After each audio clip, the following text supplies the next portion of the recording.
అదే గురువు సంతోషిస్తే శాశ్వత కైవల్యం వస్తుంది. ఇంకిక్కడ ఏ రోజు ఎవరెవరిని పూజించాలి? ఆదిత్వం పూజయిత్వా బ్రాహ్మణాన్ భోజయేత్తతః. ఆదివారం నాడు, అది సూర్యవారం, భానువారం, సూర్యుణ్ణి పూజించు. బ్రాహ్మణోత్తములకి స్వయం పాకమియ్యి. దానివల్ల నీకు రోగాలు తగ్గుతాయి. నేత్రయోశిరసో రోగే తథా కుష్ఠస్య శాంతయే. కుష్ఠరోగం, కంటి రోగం, మచ్చలు కూడా పోతాయి, అన్ని రోగాలు పోతాయట. ఒళ్ళంతా మచ్చలతో నానాయాతన పడుతున్న వాళ్ళు ఆదివారం నాడు సూర్య భగవానుడికి నమస్కారం చేసి సూర్యుడి ప్రీతి కోసం బ్రాహ్మణోత్తములకి స్వయం పాకం ఇస్తే ఇక కొంతకాలానికి వాడికి ఆ రోగాలు పోతాయి, దరిద్రపు రోగాలు పోతాయి. సూర్య భగవానుడిని పూజించడం వల్ల ఆరోగ్యం వస్తుంది. ఆరోగ్యం భాస్కరాది చేత్తన్నారు. సూర్యుడి ద్వారా ఆరోగ్యం కోరుకోవాలి. 3 సంవత్సరములు చేస్తే సూర్యుడిని పూజిస్తే, ప్రతి ఆదివారం సూర్యుడిని పూజించడం 3 ఏళ్లు చేస్తే ఈ మచ్చలతో ఒళ్ళంతా నానాయాత్ర పడిపోతున్న వాళ్ళకి ఆ రోగం పోయి మళ్ళీ ఆరోగ్యమైన చర్మం వస్తుంది, కుష్ఠరోగం పోతుంది. సంవత్సరం చేస్తే తలకాయకి సంబంధించిన రోగాలు పోతాయి. ఒకటే తలనొప్పి, ఎప్పుడు తలకాయ గిర్రుని తిరుగుతూ ఉంటుంది. కొంతమందికి బుర్ర తిరుగుడు రోగం ఇలా ఊగిపోతూ ఉంటుంది. కొంతమందికి వాళ్ళు సంవత్సరం పాటు విడిచిపెట్టకుండా సూర్యుడికి నమస్కారం చేసి ఆదివారం స్వయం పాకం బ్రాహ్మణోత్తముడికి ఇమ్మన్నారు. ఇస్తే ఈ శిరస్సు సంబంధమైన రోగాలు పోతాయి. కంటి రోగాలు కొంతమందికి కన్నిల్లా వణకడం, కన్ను కొట్టడము, దరిద్రపు రోగాలు కొంతమందికి. కళ్ళు చాలా విచిత్రమైన వండోయ్. కళ్ళంత అనారోగ్యం మరొకటి ఎక్కడ ఉండదన్నమాట. ఏదో వార్ధక్యంలో కళ్ళదోడు రావడం కదా. కొంతమందికి, ఎంతమంది పిల్లలకు కూడా కంటికి చత్వారం వచ్చేసి రోగం వస్తుంది. వీళ్ళు ఏం చేయమన్నారు అంటే నెల్లాళ్ల పాటు ఈ సూర్య భగవానుడికి రోజు ఉదయం పూట అర్ఘ్యం ఇచ్చి పూజ చేసి నమస్కారం చేసి నెల్లాళ్ళు రోజు స్వయం పాకం ఇవ్వాలి. ఇస్తే నేత్ర రోగాలు పోతాయి. మరీ ప్రారంధం బలీయంగా ఉంటే ఇంకా ఎక్కువ పెంచాలి. మీరు చెప్పినట్టే ప్రదక్షిణ చేసేసాం వెంటనే ఫలితం లేదంటే కుదరదు. నీ ప్రారంధం బలంగా ఉందని అర్థం. ప్రారంధాన్ని బట్టి ఇంకా అనుష్ఠానం పెంచుకో. ఆయా వారాలలో ఇష్టదేవతల్ని పూజించు. ఏ రోజుల్లో ముందే ఇప్పుడు చెప్పాం కదా.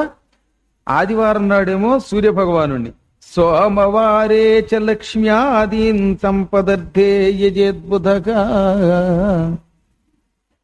డబ్బు కావాలి అంతే కదా అనుకున్నవాడు సోమవారం నాడు లక్ష్మిని పూజించాలి. ఆరోగ్యము, సంపద, జ్ఞానము కావాలంటే సోమవారం శివుణ్ణి పూజించాలి. ఆదివారం నాడు ఎలా అయితే సూర్యుడిని పూజిస్తున్నాం అలాగే సోమవారం నాడు కూడా కేవల సంపద కోరుకున్నవాడు లక్ష్మిని పూజించి ఓ బ్రాహ్మణ దంపతుల్ని పిలిచి నెయ్యి, అన్నానికి కావలసిన పదార్థాలు ఇచ్చేయాలంట. భోజనానికి సంబంధించి విత్ నెయ్యి. నెయ్యి లేకుండా ఇవ్వకూడదు. నెయ్యి లేకపోతే ఇంక భోజనం పెట్టాడు మొహం. నెయ్యి అంటే ప్యాకెట్ నెయ్యి పనికిరాదట. ఇంట్లో పాలు తోడిపెట్టి వెన్న తీసి కరిగించిన నెయ్యి ఇవ్వాలట. వాళ్ళు చెప్పాడు నిలవ ఉన్న నెయ్యి పనికిరాదు. నెయ్యి దానం చేసేటప్పుడు మీరు అవేవో ప్యాకెట్లు ఉన్నాయండి మంచి కంపెనీ ఏనన్నా సరే పనికిరాదట. ఏమో అందులో ఏ ఆవు కొవ్వో పంది కొవ్వో ఈ మధ్య చూస్తున్నాగా ఆ పేగుల్లో తీసుకొచ్చి కరిగించి పోచేస్తున్నారు. అందుకని అంటే సంపదలు కావాలనుకున్న వాళ్ళు సోమవారం లక్ష్మిని పూజించమని ఎవడన్నా చెప్పాడు మీకు ఇంతవరకు? ఇందులో చెప్పాడు శివపురాణం. ప్రతి సోమవారము శివారాధన చేసి 7:30 to 9 రాహుకాలం, ఆ లింగకాలంలో లింగ పూజను చేస్తే, రాహుకాలాన్ని లింగకాలం అంటారు గుర్తుపెట్టుకోండి. అది చాలా ప్రీతిపాత్రం శివుడికి. ఎవ్రీ మండే 7:30 to 9 సాధారణంగా రాహుకాలం అది. ఆ కాలంలో శివుణ్ణి పూజించి నెయ్యి కాని అన్నదానం కాని బ్రాహ్మణోత్తమునికి సమర్పిస్తే అటువంటి వాడికి రోగాలు తగ్గుతాయి, జ్ఞానము కలుగుతుంది, సంపదలు కలుగుతాయి. మంగళవారం రోగాలు తగ్గడం కోసం కాళికా దేవతని పూజించాలి. అమ్మవారిని పూజించి మినుము, కంది, పెసరపప్పు ఈ 3 పప్పులతో పాటు స్వయం పాకం బ్రాహ్మడికి తినడానికి ఇవ్వాలి. మినుము, కంది, పెసర కూడా ఇవ్వాలట. అయ్యా కందిపప్పు, పెసరపప్పు, మినపప్పు ఒకే రోజు వండుకుంటారంటే నువ్వు వాడు ఎప్పుడు వీలుంటే ఇప్పుడు వండుకుంటాడు, నీకెందుకు బెంగ? మళ్ళీ పెద్ద ప్రశ్న. ఆ 3 ఉండి తీరాలని చెప్పాడు. ఏంటి ఆ శ్లోకం చెబుతున్నా వినండి.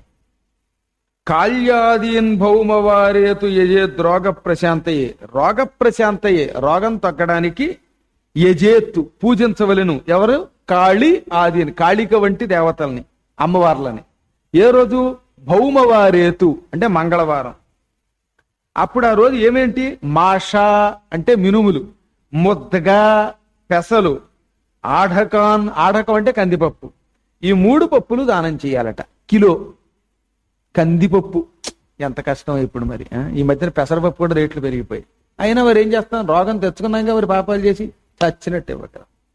ఇది బ్రాహ్మడికి భోజనమునకుతో పాటు, భోజనమునకు కావలసిన పదార్థములతో పాటు ఇవ్వాలి విడిగా.